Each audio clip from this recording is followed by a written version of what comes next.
It's the one thing you can be absolutely sure of, that you are experiencing something right now. But what is that experience? What is consciousness? It's literally the deepest mystery of our existence. And that's exactly what we're diving into today. I mean, it's a strange question, isn't it? Because you're living inside it every single moment. It's the taste of coffee, the warmth of the sun, the very fact that you're hearing my voice. But the second you try to pin it down, to really define it, poof, it's like trying to grab smoke. So what on earth is it? Let's drill down a bit. When you say I think or I feel, who is that I? Seriously, who is the one behind your eyes looking out at the world, the one who's actually having this experience right now?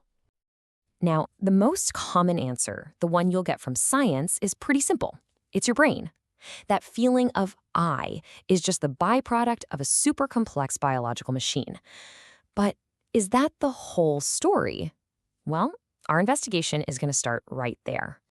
So, our first suspect in this grand mystery is that 3-pound chunk of wrinkly tissue sitting between your ears. And you gotta admit, from a purely physical standpoint, it is the most complex object we know of anywhere in the universe.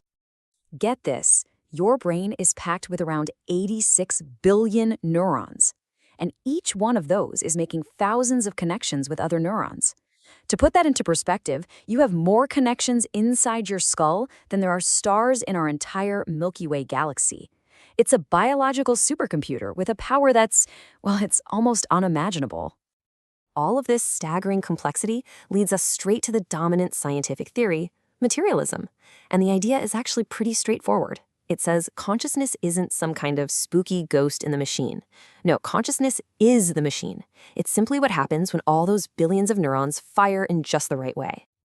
If you follow this view, then everything that makes you you, your love for someone, your deepest fears, your greatest ideas, it all just boils down to physical stuff.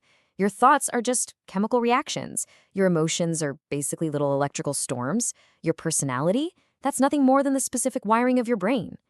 In the end, this view says you are your brain. Clean, simple, and tidy. But it's not quite that simple, is it? This very neat and tidy explanation runs headfirst into one absolutely massive, unavoidable roadblock. A problem so profound, it has its own name. And this is where our investigation gets truly fascinating. We're now entering the territory of what philosophers call the hard problem of consciousness. The philosopher David Chalmers framed it perfectly. See, science can explain the easy problems. We can map out how light from a rose hits your eye, sends signals down your optic nerve, and causes certain neurons to fire. We can explain the mechanics of how your brain processes the information of a rose. The hard problem is, why does all that processing feel like anything at all? Why do you have the inner experience of redness? Why isn't it all just dark inside? And that really is the core of this whole mystery. Why should a collection of atoms, buzzing around and processing data, create this rich, private, inner universe of feelings, colors, and sounds? Think about it. A computer can process all the data in a sad story, but it doesn't feel sadness. Why do we? So, since that standard materialist view can't really answer that why question, we have to broaden our search. Let's take a look at some of the other more radical theories that are trying to solve this puzzle. Here's a really powerful way to frame the whole debate. The standard Western view is that the brain is like a factory. It creates consciousness from raw physical parts. But there's this alternative, much older idea, often found in Eastern philosophy, that says the brain is more like a radio. It doesn't create the music. The music, consciousness, is already out there, like a signal broadcast across the universe. The brain just tunes into it. This consciousness is fundamental idea has a modern name, panpsychism. What it suggests is that consciousness didn't just pop into existence when brains got complicated enough. Nope, it's a basic property of matter itself, just like mass or charge. So, under this view, maybe an atom has a tiny flicker of experience, a rock has a little bit more, and a human brain, well, that's a whole symphony of it. Now, hold on, because here's maybe the most mind-bending theory of them all. What if consciousness is totally real, but the I at the center of it isn't? This idea suggests the feeling of a unified self is just a useful story the brain tells itself. It's like a user interface, like the home screen on your phone. It hides all the messy, complicated code underneath to make it easier to manage things. In this view, there's seeing and hearing and feeling, but there's no single eye at the center actually doing the experiencing. So we have all these competing theories, but are there any actual clues out there in the world? Any strange phenomena that might point us in one direction over another? One huge clue is just the mismatch between our tools and the thing we're studying. Science is great at measuring objective third-person data, right? Heart rate, blood flow, neurons firing.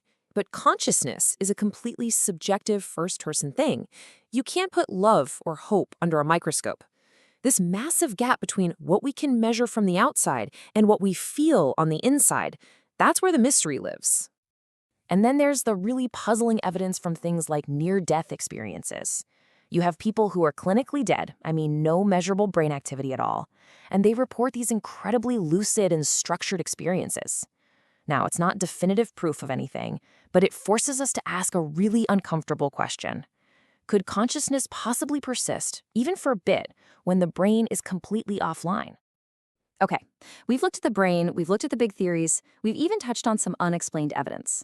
So let's step back and just summarize this entire investigation by laying out the 4 primary possibilities for what we really are. So, our investigation leaves us with 4 main suspects. Number 1, we are our neurons. That's the materialist view. Consciousness is the brain, and it ends at death. Simple as that. Number 2, consciousness is fundamental. That's our radio model. The brain is just a receiver for a signal that might exist without it. Number 3, everything is conscious. This is the panpsychist view, where we're all just little whirlpools in one vast conscious ocean. And finally, number 4, the self is an illusion.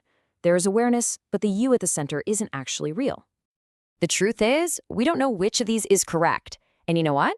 Maybe the lack of a simple answer isn't a failure. Maybe it's the most profound thing about being human. You aren't just a machine that knows things. You are a mystery that gets to experience itself. And that leaves us right back where we started, with the deepest question of all. Just for a second, look around the room, feel the air on your skin, and ask yourself, who or what is the I that is having this experience? The answer, for now, is yours to explore.